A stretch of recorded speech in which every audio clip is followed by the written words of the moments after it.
Good Morning Business, French Tech. Et ce matin, on va parler de maintenance prédictive. Bonjour Darcy Boungou-Tsoumou, vous êtes le PDG et fondateur de DAI Analyse. On dit DAI ou on dit DI ? On peut dire dit, comme on est en France. Eh ben on est en France, mais nous parfois on impose aux États-Unis ici. DI Analyse, expert en surveillance de machines industrielles et diagnostic des équipements. Comment on surveille une machine ? Comment on voit des signes avant-coureurs avant une panne ? Aujourd'hui, dans un contexte industrie 4.0, c'est-à-dire usine connectée, toutes les machines génèrent de la data. On va parler du courant, de la vitesse, qui aujourd'hui sont des données qui servent à faire du contrôle, mais aussi de la commande. Et finalement, on va exploiter ces données pour faire du contrôle process, c'est-à-dire s'assurer que la machine produit de la bonne pièce du premier coup, une très bonne production. Mais on va être aussi capable finalement d'exploiter cette donnée qui existe déjà pour anticiper des pannes.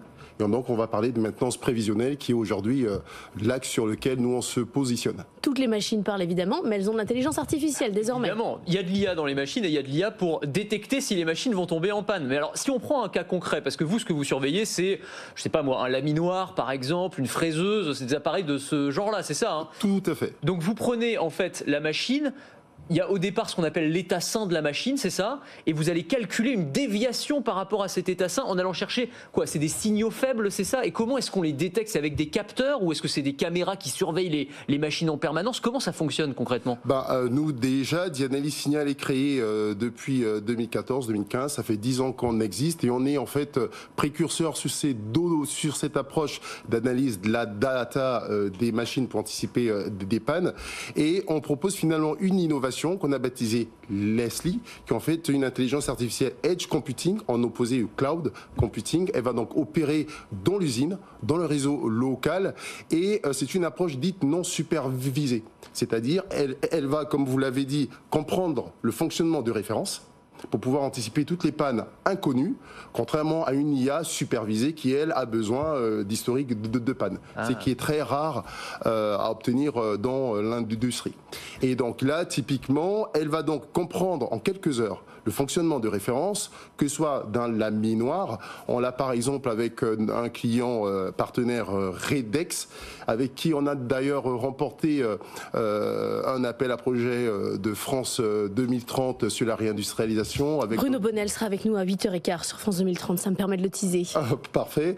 Dont vous avez cité des laminoirs, j'ai cité notamment Redex, Siemens, Picompto et Everett Group. On a donc créé un consortium pour justement apporter de la valeur à ces machines type laminoir, et à partir donc d'un état de référence, on va être capable d'anticiper toutes les défaillances inconnues. Objectif, réduire les coûts de maintenance de 60%, les pertes de production de 20%, les arrêts de 50% et prolonger la durée de vie des composants de 30%. Donc évidemment, on comprend bien l'intérêt. Vous venez de rejoindre un autre groupe, DV Group. C'était votre boîte, vous vous êtes vendu, racontez-nous.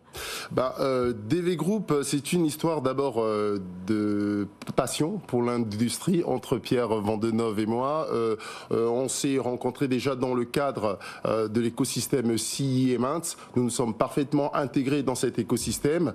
DV Group est aussi un acteur important dans cet écosystème-là, notamment sur des sujets d'intégration, qui est en fait un groupe qui a 3 pôles. Le pôle ingénierie, contrôle pour tout ce qui est surveillance, mais aussi maintenance. Et justement, dans sa vision d'accélérer dans l'industrie 4.0, nous, c'était finalement un partenaire privilégié parce que nous nous positionnons comme éditeur de logiciels, DV Group comme intégrateur, c'est-à-dire fournisseur de ces solutions pour l'industrie et dans un écosystème Siemens.